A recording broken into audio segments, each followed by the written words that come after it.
Deuxième épître de Paul à Timothée, chapitre 1er. Paul, apôtre de Jésus-Christ, par la volonté de Dieu pour annoncer la promesse de la vie qui est en Jésus-Christ, à Timothée, mon enfant bien-aimé.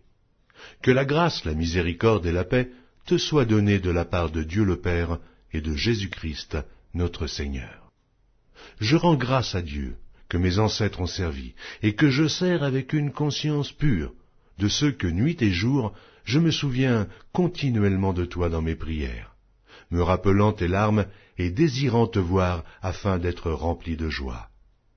Gardant le souvenir de la foi sincère qui est en toi, qui habita d'abord dans ton aïeul, Loïs, et dans ta mère, Eunice, et qui, j'en suis persuadé, habite aussi en toi. C'est pourquoi je t'exhorte à ranimer le don de Dieu que tu as reçu par l'imposition de mes mains. Ce n'est pas un esprit de timidité que Dieu nous a donné, mais un esprit de force, d'amour et de sagesse. N'aie donc point honte du témoignage à rendre à notre Seigneur, ni de moi, son prisonnier, mais souffre avec moi pour l'Évangile, par la puissance de Dieu qui nous a sauvés et nous a adressé une sainte convocation, non à cause de nos œuvres, mais selon son propre dessein, et selon la grâce qui nous a été donnée en Jésus-Christ avant les temps éternels, et qui a été manifestée maintenant par l'apparition de notre Seigneur et Sauveur Jésus-Christ, qui a détruit la mort et a mis en évidence la vie et l'immortalité par l'Évangile. C'est pour cet Évangile que j'ai été établi prédicateur et apôtre, chargé d'instruire les païens. Et c'est à cause de cela que je souffre ces choses. Mais je n'en ai point honte, car je sais en qui j'ai cru, et je suis persuadé qu'il a la puissance de garder mon dépôt jusqu'à ce jour-là. Retiens dans la foi et dans la charité qui est en Jésus-Christ le modèle des saines paroles que tu as reçues de moi. Garde le bon dépôt, par le Saint-Esprit qui habite en nous. Tu sais que tous ceux qui sont en Asie m'ont abandonné, entre autres Pygèle et Hermogène.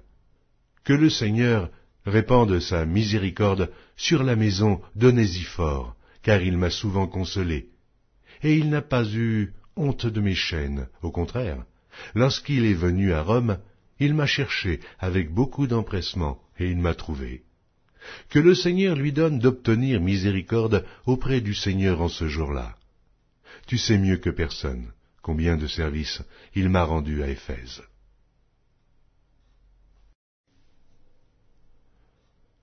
Deuxième épître de Paul à Timothée, chapitre 2.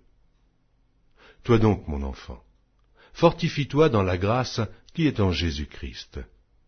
Et ce que tu as entendu de moi en présence de beaucoup de témoins, confie-les à des hommes fidèles, qui soient capables de l'enseigner aussi à d'autres. Souffre avec moi, comme un bon soldat de Jésus-Christ. Il n'est pas de soldat qui s'embarrasse des affaires de la vie, s'il veut plaire à celui qui l'a enrôlé, et l'athlète n'est pas couronné s'il n'a combattu suivant les règles.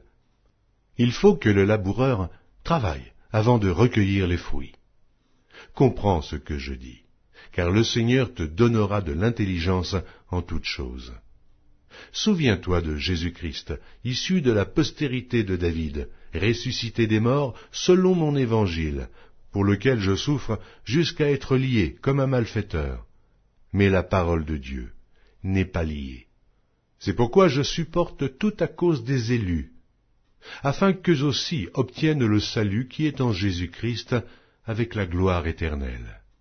Cette parole est certaine.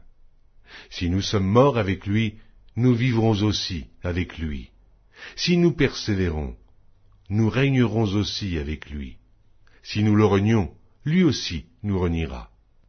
Si nous sommes infidèles, il demeure fidèle, car il ne peut se renier lui-même. Rappelle ces choses en conjurant devant Dieu qu'on évite les disputes de mots qui ne servent qu'à la ruine de ceux qui écoutent. Efforce-toi de te présenter devant Dieu comme un homme éprouvé, un ouvrier qui n'a point à rougir, qui dispense droitement la parole de la vérité. Évite les discours vains et profanes, car ceux qui les tiennent avanceront toujours plus dans l'impiété, et leur parole rongera comme la gangrène. De ce nombre sont Hyménée et Philette, qui se sont détournés de la vérité, disant que la résurrection est déjà arrivée, et qui renversent la foi de quelques-uns. Néanmoins, le solide fondement de Dieu reste debout avec ces paroles qui lui servent de sceau. Le Seigneur connaît ceux qui lui appartiennent, et quiconque prononce le nom du Seigneur, qu'il s'éloigne de l'iniquité. Dans une grande maison, il n'y a pas seulement des vases d'or et d'argent, mais il y en a aussi de bois et de terre. Les uns sont des vases d'honneur, et les autres sont d'un usage vil. Si donc quelqu'un se conserve pur, en s'abstenant de ces choses, il sera un vase d'honneur, sanctifié, utile à son maître, propre à toute bonne œuvre. Fuis les passions de la jeunesse, et recherche la justice, la foi, la charité, la paix, avec ceux qui invoquent le Seigneur d'un cœur pur. Repousse les discussions folles et inutiles, sachant qu'elles font naître des querelles. Or, il ne faut pas qu'un serviteur du Seigneur ait des querelles.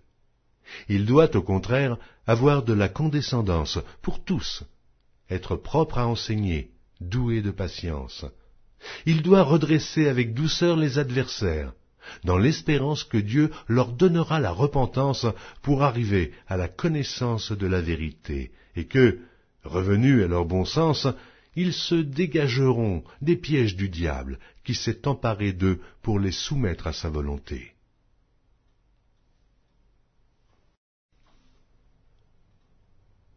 Deuxième épître de Paul à Timothée, chapitre 3. Sache que dans les derniers jours, il y aura des temps difficiles, car les hommes seront égoïstes, amis de l'argent, fanfarons, hautains, blasphémateurs, rebelles à leurs parents, ingrats, irreligieux, insensibles, déloyaux, calomniateurs, intempérants, cruels, ennemis des gens de bien, traîtres, emportés, enflés d'orgueil, aimant le plaisir plus que Dieu, ayant l'apparence de la piété, mais reniant ce qui en fait la force. Éloigne-toi de ces hommes-là. Il en est parmi eux qui s'introduisent dans les maisons et qui captivent des femmes d'un esprit faible et borné, chargées de péché, agitées par des passions de toute espèce, apprenant toujours et ne pouvant jamais arriver à la connaissance de la vérité. De même que Janès et Jambres s'opposèrent à Moïse, de même ces hommes s'opposent à la vérité, étant corrompus d'entendement, réprouvés en ce qui concerne la foi. Mais ils ne feront pas de plus grands progrès, car leur folie sera manifeste pour tous, comme le fut celle de ces deux hommes. Pour toi, tu as suivi de près mon enseignement, ma conduite, mes résolutions, ma foi, ma douceur, ma charité, ma constance, mes persécutions, mes souffrances. À quelles souffrances n'ai-je pas été exposé à Antioche, à Icône, à Lystre? Quelle persécution n'ai-je pas supportée? Et le Seigneur m'a délivré de toutes. Or, tous ceux qui veulent vivre pieusement en Jésus-Christ seront persécutés. Mais les hommes méchants et imposteurs avanceront toujours plus dans le mal, égarant les autres et égarés eux-mêmes. Toi, demeure dans les choses que tu as apprises et reconnues certaines, sachant que tu les as apprises dès ton enfance. Tu connais les saintes lettres, qui peuvent te rendre sage à salut par la foi en Jésus-Christ. Toute écriture est inspirée de Dieu et utile pour enseigner, pour convaincre, pour corriger, pour instruire dans la justice, afin que l'homme de Dieu soit accompli et propre à toute bonne œuvre.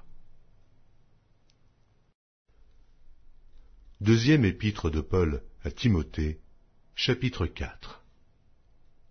Je t'en conjure, devant Dieu et devant Jésus-Christ, qui doit juger les vivants et les morts, et au nom de son apparition et de son royaume, prêche la parole, insiste en toute occasion, favorable ou non, reprend, censure, exhorte, avec toute douceur et en instruisant.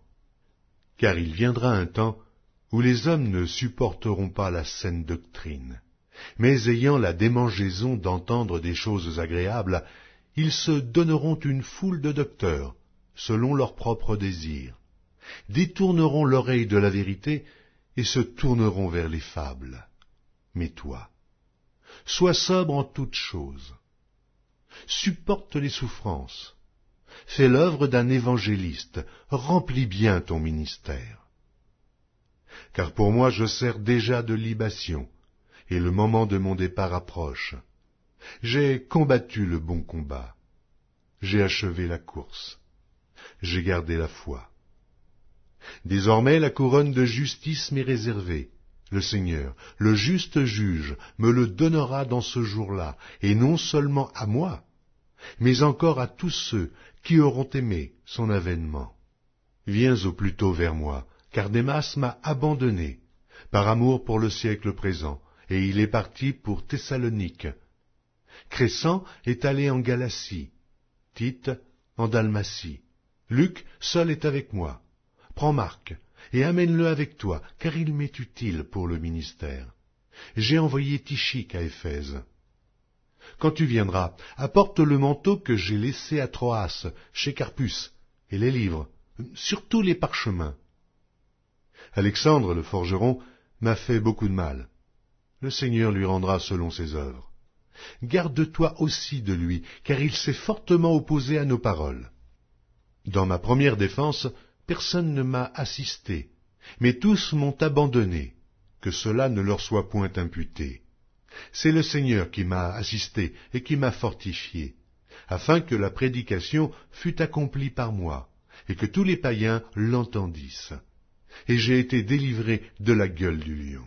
Le Seigneur me délivrera de toute œuvre mauvaise, et il me sauvera pour me faire entrer dans son royaume céleste. À lui soit la gloire au siècle des siècles. Amen. Salut Prisca et Aquilas et la famille d'Onésiphore. Éraste est resté à Corinthe, et j'ai laissé Trophime malade à Milet. Tâche de venir avant l'hiver. Ubulus, Pudence, Linus, Claudia et tous les frères te saluent. Que le Seigneur soit avec ton esprit, que la grâce soit avec vous.